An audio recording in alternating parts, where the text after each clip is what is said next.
Welcome to another episode of Relentlessly Resilient, where real people share real-life experiences and the tools they've developed to move forward and live their best life. I'm Jennie Taylor. And I'm Michelle Scharf. Today we have with us Peter Anthony. Peter Anthony is a businessman, entrepreneur, and I met him at an entrepreneurial workshop called The INCubator. And I got to hear a great piece of his story. I don't know the whole story. We're going to learn about it today.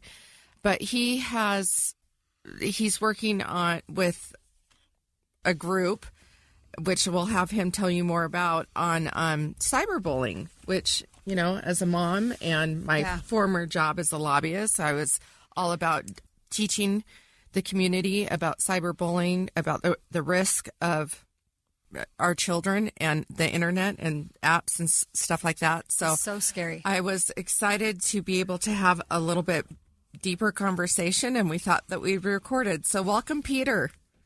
Thank you so much. I'm excited to be here, ladies. This is going to be a fun morning. I think so too. So Peter, introduce yourself. Well, my name is Peter Anthony Wynn. I am the founder of The INCubator. I have been an author of 8 different books on marketing. I've been a speaker for the last 4 decades, which is very, very trippy. It certainly puts me in a space that I never thought that I would get to. I'm a husband and a father, and I just absolutely love impacting people's lives and helping them move through whatever's the roadblock ahead. So generally it's marketing. Marketing always has to do with personal. Where are you at personally? And that comes through in your marketing. So, you know, one of our companies is called Mindset Marketing. So we're really excited to share with you guys this morning a little bit about my story. I don't generally share this component of my story, but I'm happy if you feel it will help people. Man, I'm happy to do it this morning. So thank you for having me on. Well, thank you. I'm really glad that you are on with us. Like I said, I've been teaching about cyber information and the risk to our children, and I heard a piece of your story, and I didn't hear much of any of the rest of the program. I was there. I just wanted to get to the end of the night so I could talk to you and learn more about your story. What does resilience mean to you? What does resilience mean to me? It's a huge question, right? I think what resilience means to me, and I don't know that I have a definition for resilience. I have a definition for life. I have an outcome of how I want my life to live. And I have an outcome for the husband I want to be, my relationship with my spiritual relationship, how the father I want to be. And then additionally, now that I'm those things, I've always had an outcome for the entrepreneur. So the entrepreneur will never quit. He'll never give up. He works through, and that's how we've won so many awards and created hundreds of millions of dollars for ourselves, and then billions probably for the companies that I've helped over the last 40 years. So resilience is something, I think it's a mindset. I think it's more of a commitment to your values. I would say when you're not resilient, generally it is because your values aren't positioned to move you forward. They're not positioned that you're putting out the fire instead of preventing the fire. Everybody has something they will go through. Everybody. Some people go through things that might seem horrible to one person, but are quite average to another group. And then some are just unspeakable. So resilience is, I feel, a reflection of your value system. And when your value system's in alignment, you won't notice it as resilience. You'll just notice it as a state of being. If something throws you off, then maybe that's a moment to put your value system in alignment. In our case, my wife and I, Stephanie, when we lost our child. And that was a moment for our values and our core beliefs to shine through as human beings, as parents, as husband and wife, and as individuals.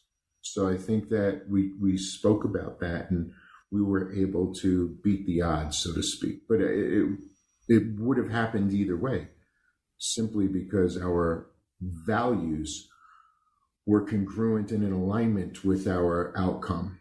And our outcome, it predicts, I think, every life has ups and downs. I mean, you read about it in the Bible, the Bhagavad Gita, the Quran, all of the Confucius talks about it, Buddha talks about it. We all have ups and downs in our lives.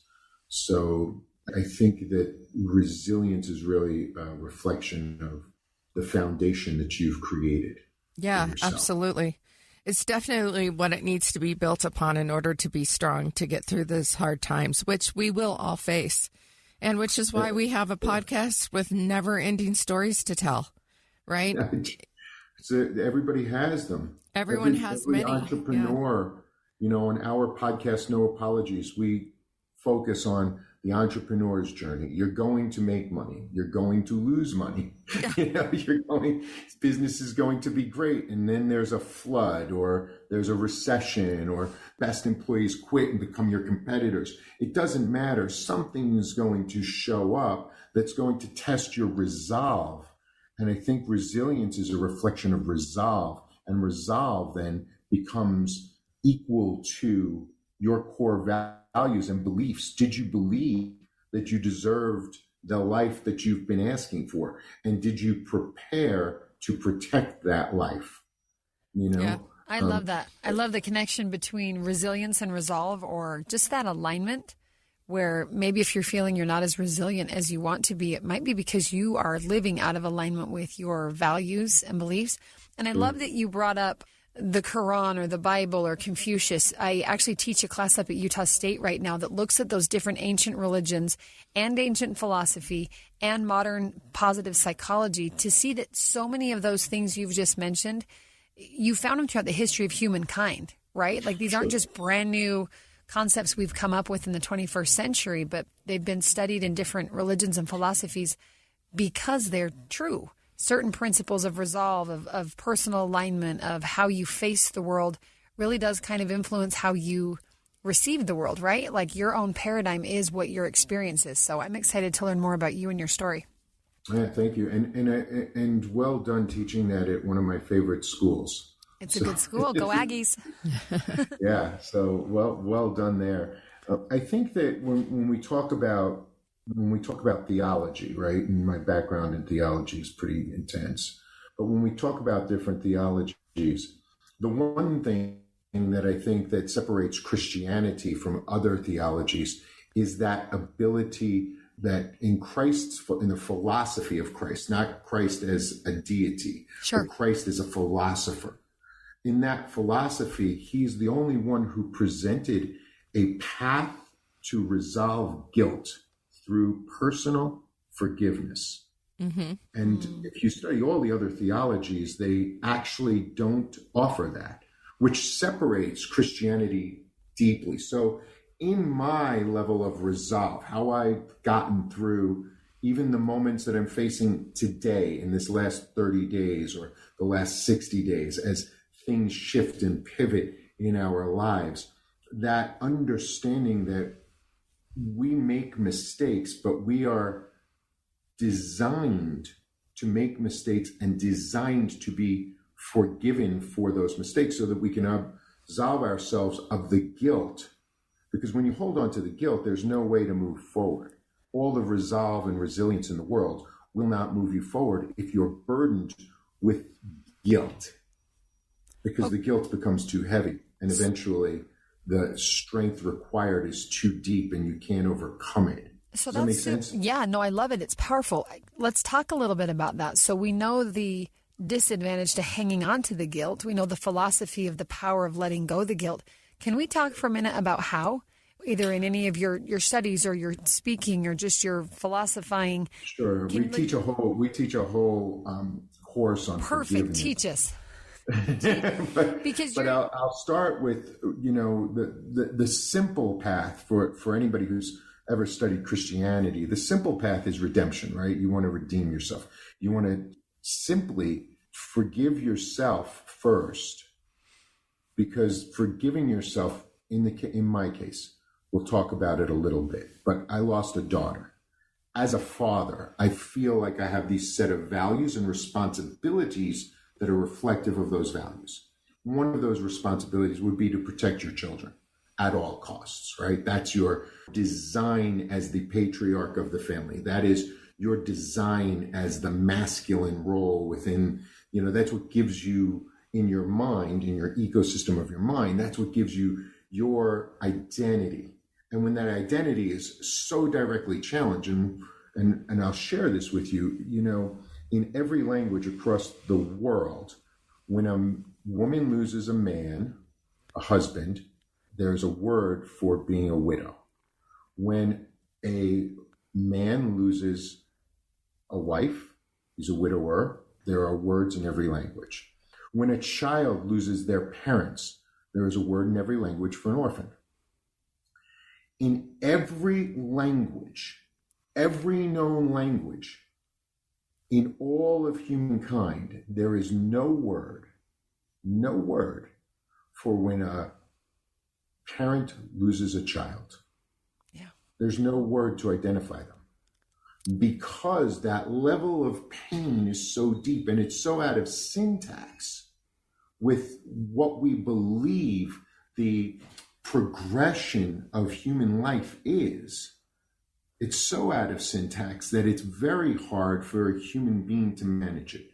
Yeah. Over 86%, I think. You can fact check me. It maybe changes, but it definitely 8 out of 10 marriages will not survive the loss of a child. That's a startling statistic. It's a horrible statistic. Yeah.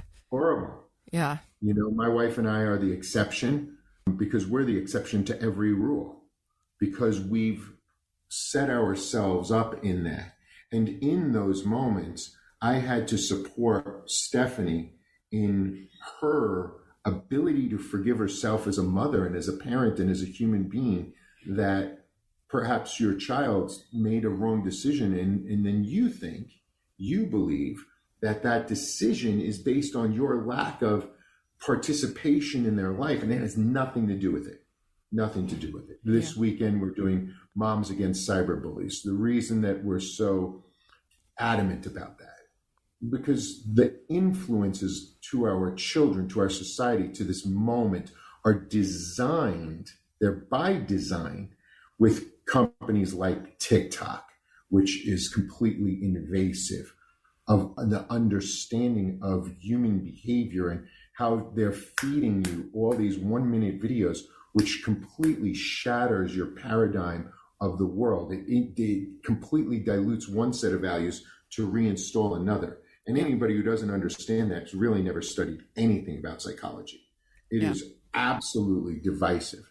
And we're creating an atmosphere or environment where we're consuming all this artificial intelligence that's designed. I mean, I'm a marketer. My goal is to persuade you to buy something, right? That's what marketing is. Yeah. It's the act of persuasion. But now that it's so understood, that persuasion is going to come into conflict with the core values that we know to be true. So to go full circle, the simplest way to start is to understand that we start out imperfectly.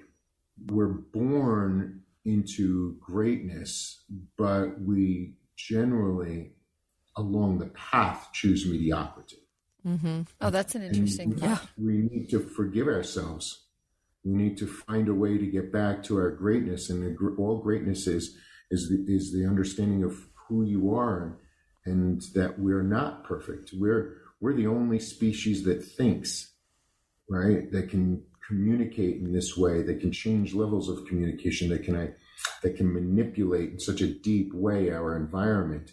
Of course, we're going to make mistakes. We're only here for 75 years on average, 72 years. Like if you think about the billions of years of existence, you're here for 72. Yeah, if you think in 72 years you're going to figure it out, you're wrong. Right. It's just a speck of time. Shakespeare's so prevalent still because, Romeo and Juliet is still going on. There's still two families, I'm of one faith, you're of another faith. I live on the east side of the valley, you live on the west side of the valley. We come together, your family's one type of, we're still Yeah, we're still doing it. We don't necessarily learn even from stories that people have gone on before us. We need to take a break, and when we come back, I want to hop into your story of loss and how that came about. And we'll be right back.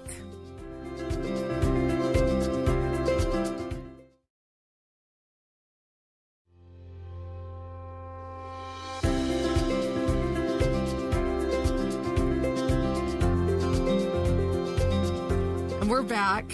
Peter, I have loved this conversation.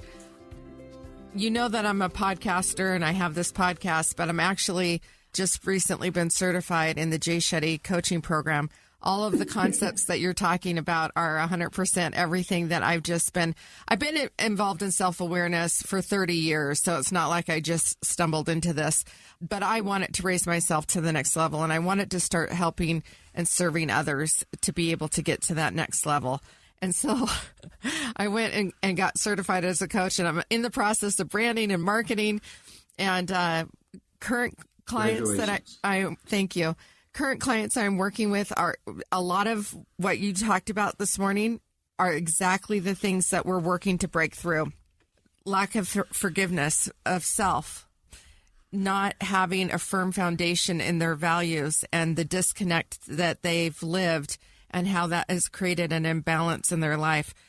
It's repeated stories over and over and over again, and it's unlocking these things that we help bring others freedom, right? And it sounds like you've been doing this a very long time as well. So we have even more reasons to get together and network and communicate. I love it. I am really interested in hearing your story about the loss of your daughter. Could you share with us what happened? I can share a small piece of what happened. Yeah. I think that, the worst nightmare for a parent, right, is you get a phone call that interrupts your evening or your day. And that's the worst phone call you can get. And that's what my wife and I received 6 years ago, July. We received a phone call early in the morning. And prior to the phone even ringing, I knew like the phone was going to ring. I knew what they were going to say. And I could feel my wife's consciousness during the evening, the uneasiness. And, you're tied into your children in many different ways, right? So when you get that phone call and you're never really prepared for it, and you're never really understanding of it, but you have, in order to make sense of it, it doesn't make sense, but in order to make sense of the life moving forward, the progression, you have to understand two things, right? You have to understand that you're still all those other things that you've identified yourself as. You're still a wife, or you're still a husband. You're still a father. You're still a business owner. You're still a leader within the community. And my wife and I, I think harder than the loss of my daughter was the scream of my wife. Like that scream will live in my ecosystem forever. That's the one thing I can't get rid of. I can move past, but that level of pain, because then I was unable to protect two human beings. So what I have dealt with as the patriarch has been not only the loss of my daughter, but the pain my wife suffered.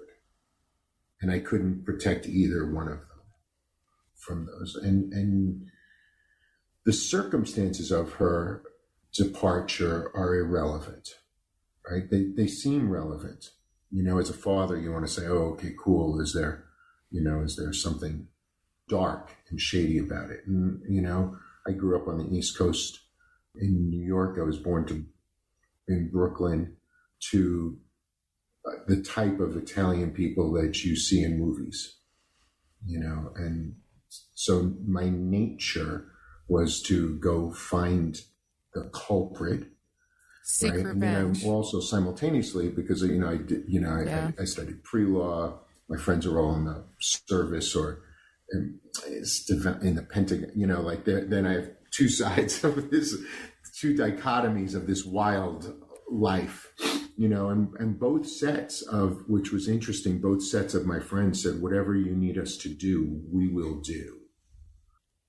But then I prayed on it, and the answer to my prayer wasn't the expectation that I thought it would be. I thought that the answer to my prayer was I was going to suit up, go out there and vindicate my daughter.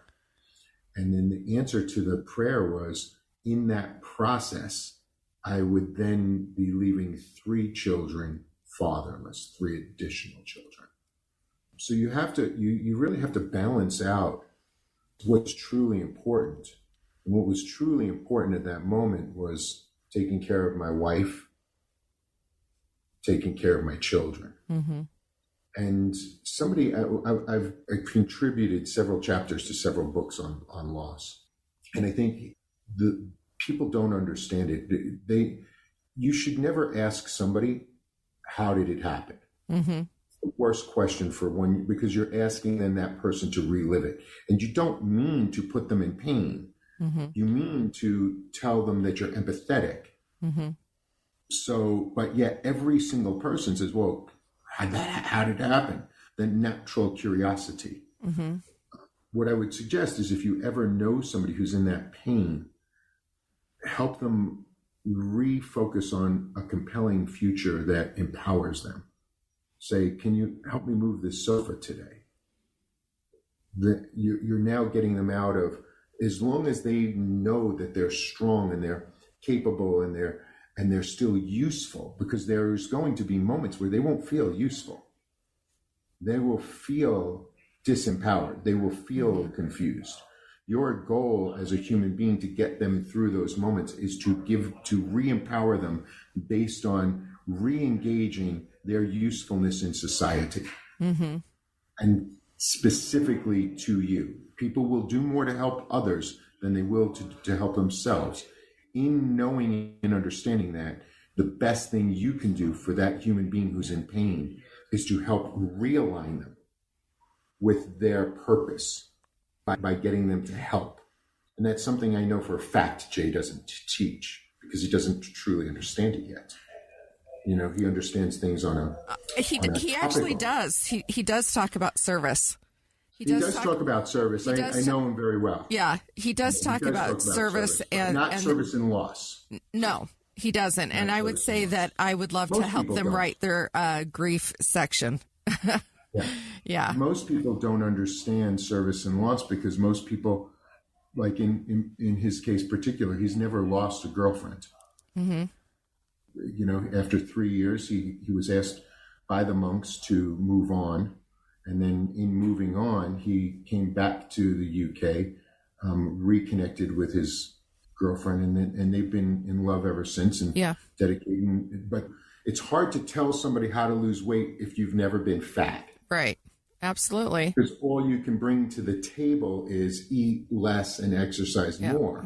But the emotional component, the strain of having that being self-aware that you don't fit in is much more difficult.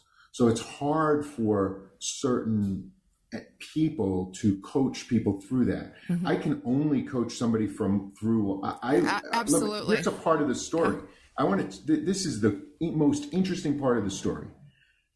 We build courses. We've built courses for Jay Shetty. We've built courses for Les Brown. We've built courses for Tony Robbins, Jack Canfield. I build courses. I'm the guru people come to and say, hey, can you help me build my course and design it? In that, 6 years ago, I get a phone call from one of my colleagues, and they say, listen, my friend wants to build this course on bereavement. And I'm like, he lost his son, and this is 6 weeks before I lost Emma. And I called him up and I said, listen, I'd love to help you. I said, but I know nothing about this area. Yeah. This is something I cannot help you on.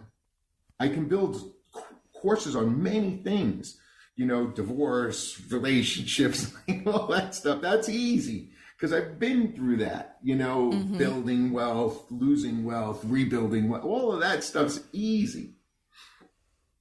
But that one, I said, I don't know. I said, send over your stuff and I'll take a look at it. 6 weeks to the day, we lost my daughter. Mm.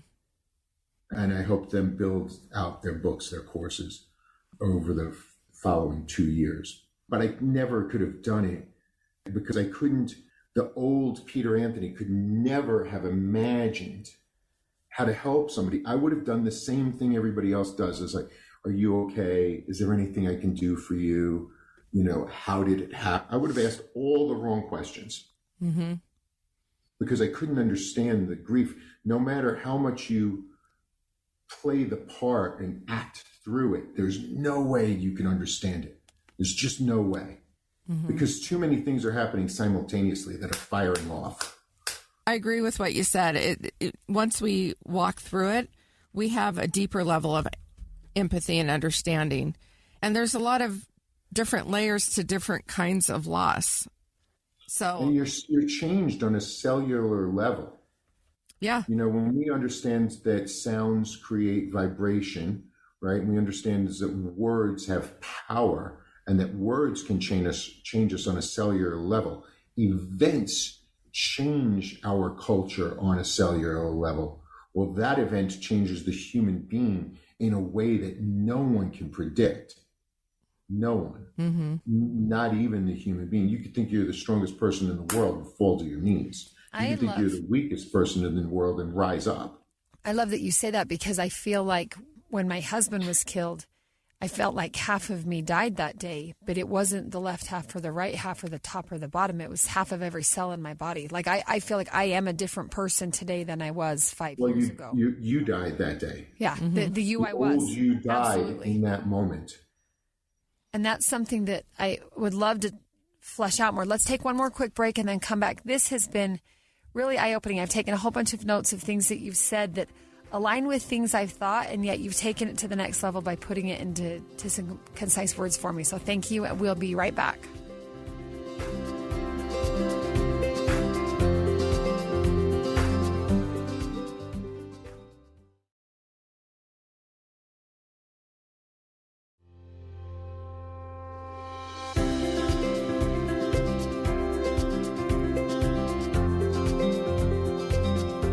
All right, Peter, we're back. I wish we had hours to talk with you. I love what you mentioned about empowering people who experience loss. And of course, my mind goes to my own journey or my own children in our loss. And it is the natural instinct when someone we know loses someone or experiences hard things that we want to coddle them. We want to baby them. We want to comfort them and take everything away from them. When in reality, that just leaves that person feeling more helpless or powerless or like the, kicked and beaten down puppy. I love what you've said. Well, let's give them a task or a job that reminds them of their power. And I really love what you said. I really loved what you said about, we're born into greatness, but somewhere along the line, we just all choose mediocrity. And I think that happens especially in loss. The narrative in our head can be, well, I could do this except for it's been so hard because I lost this person, or this has been so hard since I'm grieving. And we almost make the excuse in our head rather than choosing greatness over that mediocrity. So I'd love to learn more about that. And I don't know what else you want to share. I wish we had days and days to talk, but clearly I'll be learning more from you after this short episode. Overwhelm them with purpose. I'm going to put that on my bathroom mirror to remind me how to help my kids. I think that we forget what we've endured as a race.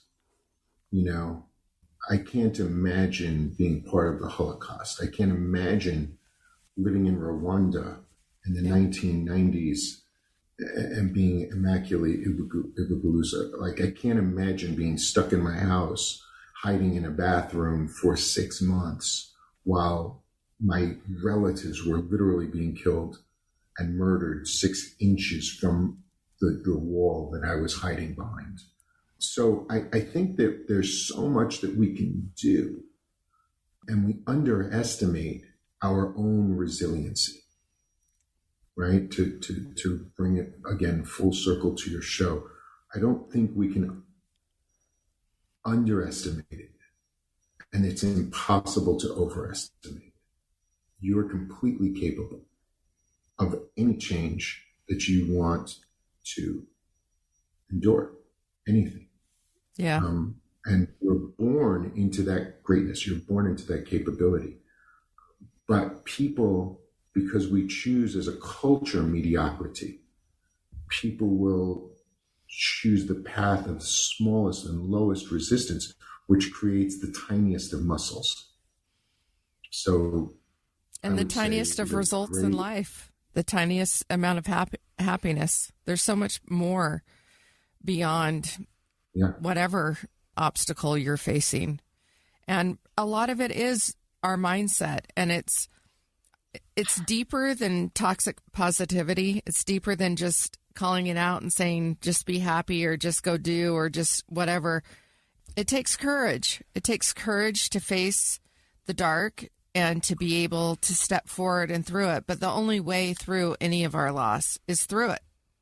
May I give an additional perspective? Yeah. May I have permission? Mm-hmm. I think it does take courage, but I also think that on the flip side, it can take naivety. Yeah. The more naive we are, the more likely we are to move forward. Courage is not something, when you study people who are called courageous, when you do the work, which we've done for, I was with Tony Robbins for 30 plus years.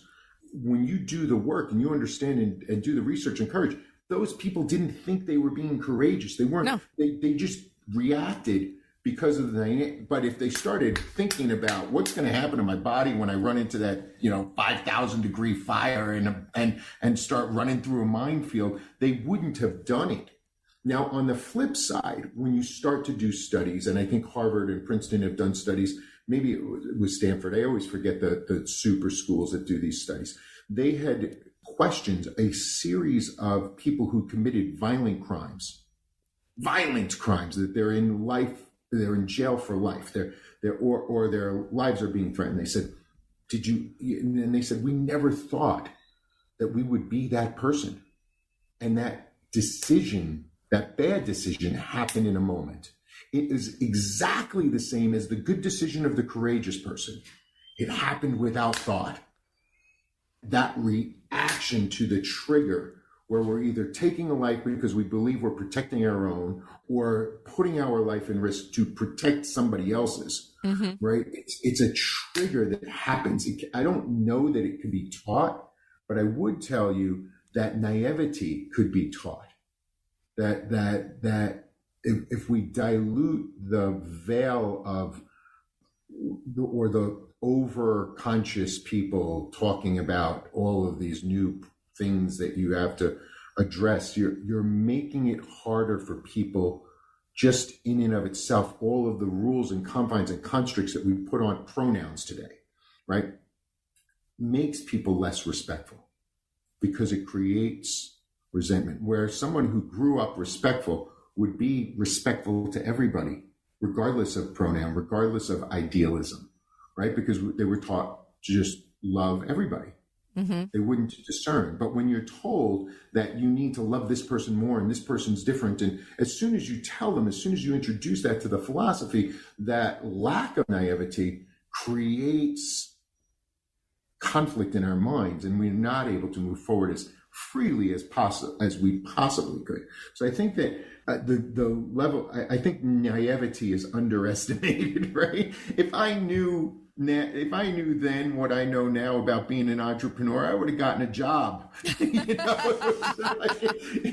the other way. If I knew then what I know now about being married, I'd have stayed single. If I knew then what I know now about having 4 children, I maybe would have had one, but none would have been a good option.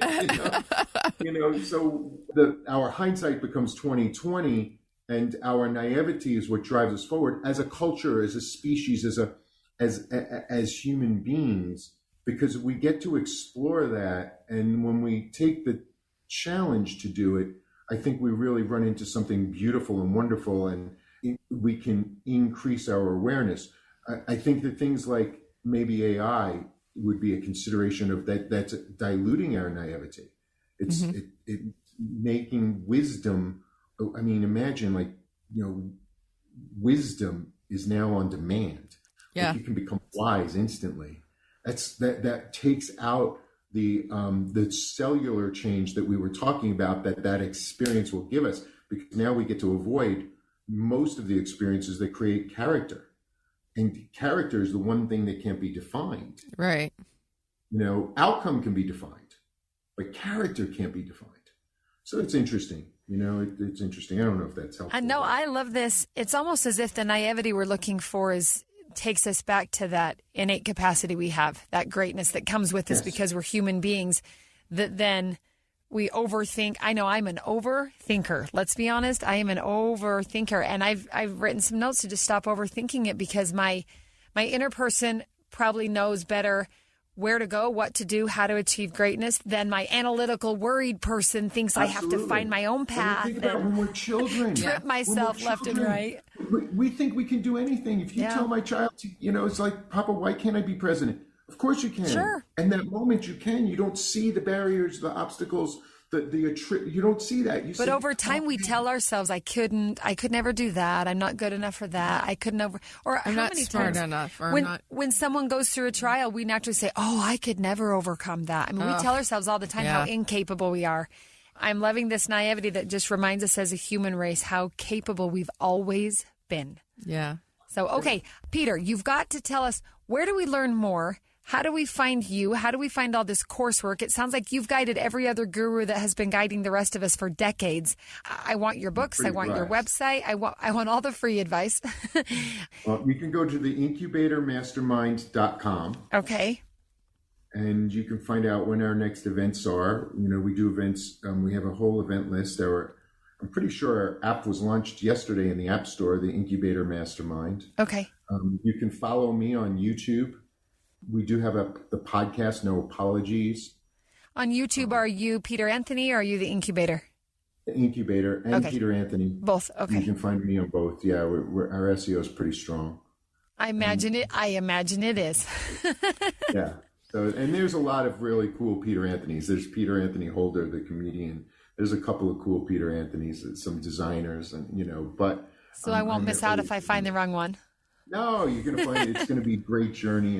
And thank you so much for having me on. I mean, I hope that Moms Against Cyberbullying, I will share with you everything that we talked about. It's really important that you understand that all of the things that you guys are sharing about resiliency starts with mindset, and that mindset needs to be monitored. Yeah. Right? We need to monitor our children. We need to stand behind states like Montana.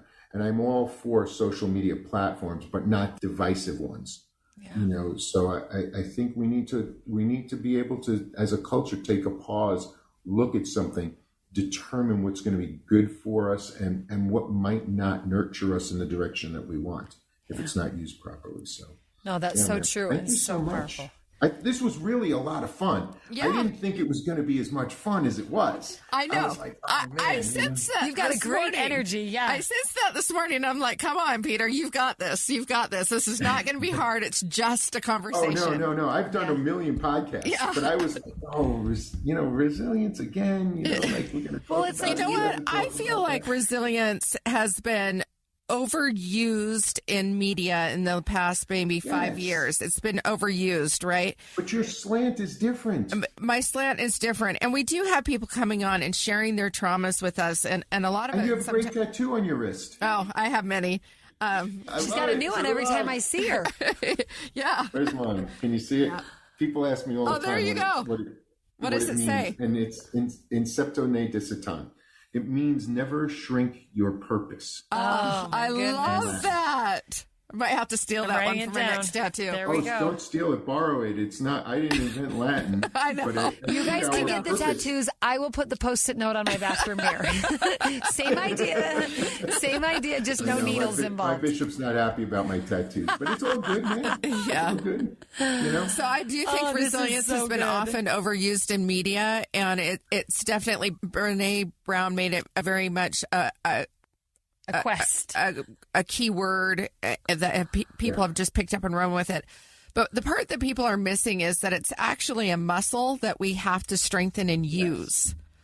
And so I am really, and as we move the show forward, I'm really wanting to build more mindset around that concept of what you just shared today, that we have the ability, but we also have to do the work before the trauma, right? Have you met Marie Cosgrove?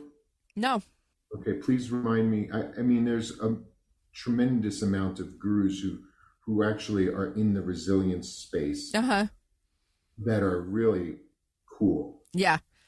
I would love to meet her. I'm working on my own coaching platform on resilience and awareness coach. But I think that it's so important that people understand. And people would say to me all the time, "You're so strong. I couldn't get through this, whatever." And a couple things that I didn't necessarily feel strong because I just lost my husband. And I also felt like that put undue pressure on me to like be something for them. But the reality is I knew that I would get through it, and I knew it because I had already lived a life full of really hard, difficult trials that I knew how to get through. And so I knew that I would achieve it, and I had a support system. You had a framework. I had a framework to work inside, and it's why I'm able to be where I'm at today. And resilience is a mindset. I think that it's a mindset.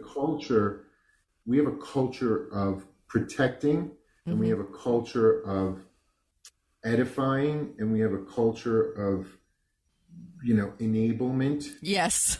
Right? Versus, hey, you know what?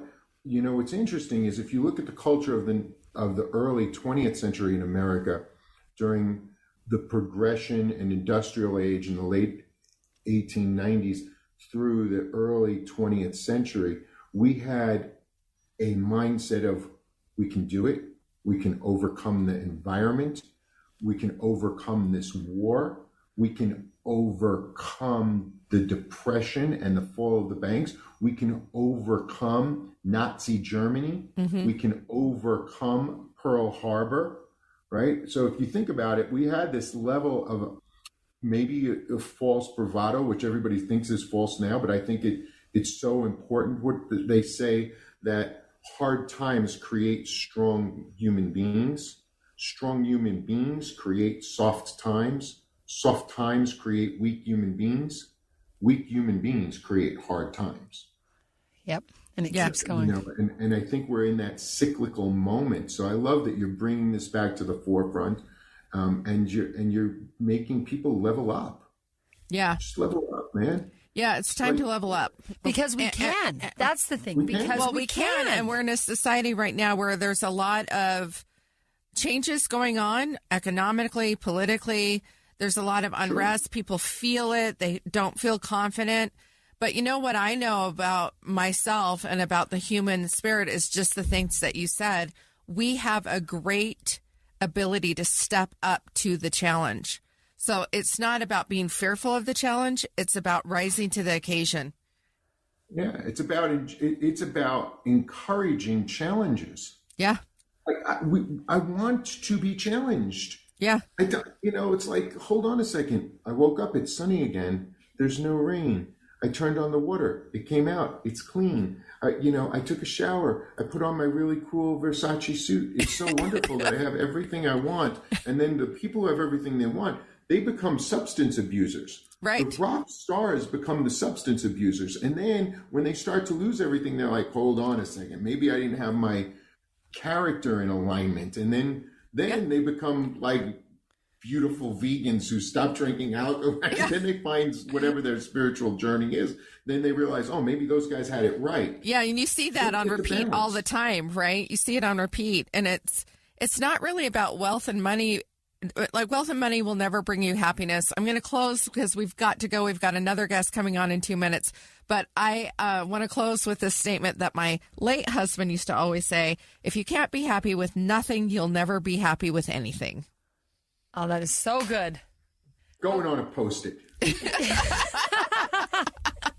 And I hope I can meet you someday. Yeah. This is incredible. Can you introduce us? Oh, I just want to come sit in. He has meetings all the time, and you might really enjoy it. In fact, so much of what you said, like my cellular level of existence recognizes what you're saying. I agree. I mean, like I feel it. I feel it. You don't have to convince me. I'm like, yep, amen. That's words for what I feel. So.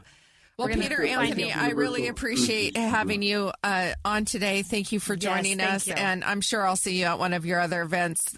Next time, I hope to come early so I can get an understanding of what I've walked into before I get there. They have them once a month. Yeah. You can find them on the INCubatorMastermind.com /events. Okay. All of our events are listed. Register. We do events from Logan all the way to St. George. Okay. To all of our listeners, I hope to see you at one of those masterminds. And as you've listened, I'm sure you've realized these kinds of conversations are so powerful and so empowering. And that's what this podcast is all about. So, Peter, thank you for joining us. Listeners, thank you for joining with him and us. And if you are listening and have a story you're willing to share, or maybe some of those tools of resilience and just aha moments that you've had in your life, please contact us. We would love to hear from and learn with you. You can find us on social media at Relentlessly Resilient Podcast, or email us at rrpodcast@ksl.com. And remember, whatever you do today, remember to be kind. You have no idea the struggles others are dealing with in their lives. Have a great day. Thanks, Peter.